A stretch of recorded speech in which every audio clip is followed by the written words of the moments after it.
शक्ति चीज़ों को देखने का नज़रिया हमारा परिवर्तित हो जाता है और वो परिवर्तन इतना होता है कि सामने वाले को भी परिलक्षित होने लगता है कि कुछ चीज़ें जो कि हमारी उम्र के लोगों को आकर्षित करती हैं वो हमें उस तरीके से अपनी तरफ आकर्षित नहीं कर पाती, बल्कि हमारा दृष्टिकोण बदल जाता है। तो उसी बदले हुए दृष्टिकोण से वो व्यक्ति जो कि किसी अभ्यर्थी के साथ में किसी ट्रेन में यात्रा कर रहा होता है और जब वो सूरतगढ़ उतरते हैं दोनों एक साथ, तो वो उस व्यक्ति से रहा नहीं जाता और वो उस आरएएस अभ्यर्थी से पूछता है, मान लीजिए कि वो आप ही हैं और वो आपसे पूछता है कि ना धारण मुनिवेश किया है, ना धारण मुनिवेश किया है, पर ऋषि तुल्य क्यों लगते हो, शांत और एकाग्र चित्त से अपने में मगन क्यों लगते हो, किसी वियोगी की भांति कहाँ बढ़े जाते हो तुम, अपनी दृष्टि में एकमात्र क्या ध्यान धरे जाते हो तुम, लगता है पीछे छोड़ चले हो तुम जग का सारा आकर्षण, नव यौवना भार्या को भूले क्या भूले बच्चों का प्यारा बचपन, गर चले हो घोर तपस्या को तो यह मार्ग गलत होगा। वह कहता है कि अगर तुम तपस्या करने जा रहे हो तो ये सही रास्ता नहीं है तुम्हारे लिए। कहता है गर चले हो घोर तपस्या को तो यह मार्ग गलत होगा, अपने पथ से तुम भटकोगे और उद्यम सारा निष्फल होगा। क्यों? क्योंकि ये पथ न हिमालय जाता है, तपते हैं ऋषि मुनि जहाँ, ना काशी मथुरा की राह है, बस्ती रमती है भक्ति जहाँ, निश्चित ही राह भटक करके तुम इस पथ पर बढ़ाए हो, तज करके राह हिमालय की धोरों की धरती आए हो। अब उसके इन प्रश्नों को सुनकर के आप क्या जवाब दे रहे हैं वो सुनिए। सुनकर ये पथिक कुछ मुस्काया, पथिक मतलब आप और मैं और हम में से जुड़ा हुआ हर एक अभ्यर्थी, सुनकर ये पथिक कुछ मुस्काया, कहा कुछ संबोधन कर लूं मैं, शंकाएं सारी दूर करूं, कुछ प्रश्नों के उत्तर दे दूं मैं। हाँ सत्य कहा मैं मुनि नहीं, पर मुनि सदृश ही जीता हूँ, अपने प्रियतम को अपने लक्ष्य को मन में धारण करता हूँ, त्यागा मैंने जग का आकर्षण, भार्या तनुजा को भूला हूँ, कर्तव्य के पथ पर बढ़ा हूँ आगे, पर लक्ष्य न अपना भूला हूँ। निकला हूँ घोर तपस्या को, क्योंकि जब हम आरएएस की तैयारी करने के लिए आते हैं तो निश्चित तौर पर वो एक कठोर तपस्या ही है, तो वो भी कहता है कि निकला हूँ घोर तपस्या को, पर मंजिल ना मेरी हिमालय है, मेरी धुनी तो रमे वहाँ जहाँ माँ सरस्वती का आलय है। वो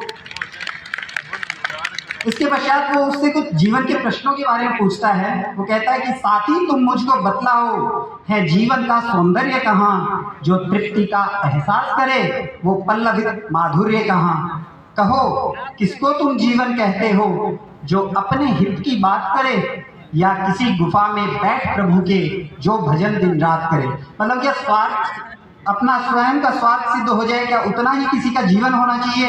इसीलिए वो कहता है कि किसको तुम जीवन कहते हो, जो अपने हित की बात करे या किसी गुफा में बैठ प्रभु के जो भजन दिन रात करे, गर राह हिमालय की पकड़ी तो ईश्वर को पा जाऊंगा। मुझे मेरी तपस्या पे और मेरे पुरुषार्थ पे इतना विश्वास है कि अगर राह हिमालय की पकड़ी तो ईश्वर को पा जाऊंगा, पर मिलेगा जब परमेश्वर तो क्या मुंह उसको दिखलाऊंगा।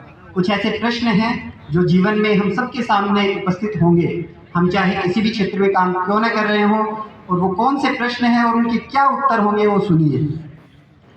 पूछेगा जब वो प्रश्न मुझे, क्या परहित का काज किया तूने, बहती हुई कितनी पलकों से अश्रुओं को थाम लिया तूने, कितने चेहरों को खुशियां दी, कितनी तो दुआएं लाया है, कितना यश तेरे साथ चला और कितना पीछे लुटाया है, कितनों के बुझे चिरागों को तूने ज्योति का दान दिया, कितनों के हित की चाहत में अपने हित का बलिदान किया, कितनों के जीवन में खुशियां दी, कितनों के कष्ट हरे तुमने, कितनी आंखों में आशा के उम्मीद के दीप भरे तुमने।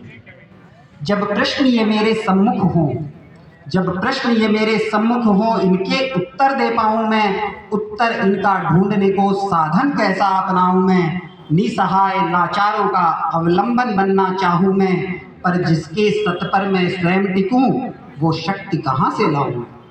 गुरुदेव कहते हैं कि वो शक्ति है राज शक्ति। इस राज शक्ति के द्वारा हम निसहाय और लाचारों का अवलंबन बन सकते हैं। सुना है मैंने राजशक्ति से उन प्रश्नों के उत्तर मिल जाएंगे।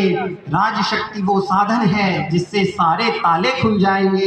राजशक्ति की राह ढूंढने मैं धोरों की धरती आया हूँ। ना भटका हूँ ना पथ विचलित हूँ, हाँ मैं सूरतगढ़ ही आया हूँ।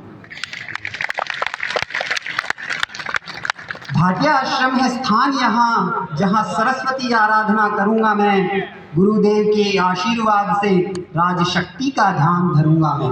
अब राजशक्ति मिल जाएगी तो करना क्या है हमें, जो गुरुदेव अक्सर अपने संबोधन में हमें कहते रहते हैं, उन्हीं को मैंने इस शब्दों का रूप दिया है। जीवन को सार्थक करना है, पतितों को गले लगाना है, शोषित वंचित पिछड़ों को मुख्य धारा में लाना है। समरसता सद्भाव बढ़े, समृद्धि भी लाना चाहूँ मैं। जो लाचार खड़ा अंतिम पंक्ति में, उस तक भी पहुँचना चाहूँ मैं। जन कल्याण को लक्ष्य बनाऊं, सत्यनिष्ठा अटल रहे, ईमानदारी कर्तव्य परायणता मेरे दो संबल बने रहें। कर्ज चुका सकूं समाज का, ऐसा कुछ करने आया हूँ। ना योगी ना वैरागी, मैं आरएस बनने आया हूँ। अब उसके प्रश्न और उसके उत्तर सुनकर के वो जो उसके साथ सहयात्री था वो उससे कहता है, सुनकर ये साथी बोल पड़ा, मैंने ना तुमको पहचाना। भूल हुई जो मैंने तुमको सन्यासी वैरागी जाना। चयन तुम्हारा सही है साथी, जो तुम सूरतगढ़ आए हो। राजशक्ति का स्रोत है आश्रम, तुम सही जगह पर आए हो। संकल्पों की शक्ति शुभ है, शुभ इच्छाएं तुम्हारी है। बनो आरएस, करो जनसेवा, यही शुभकामनाएं हमारी हैं, यही शुभकामनाएं हमारी हैं, यही शुभकामनाएं हमारी हैं। धन्यवाद। जय हिंद, जय भारत।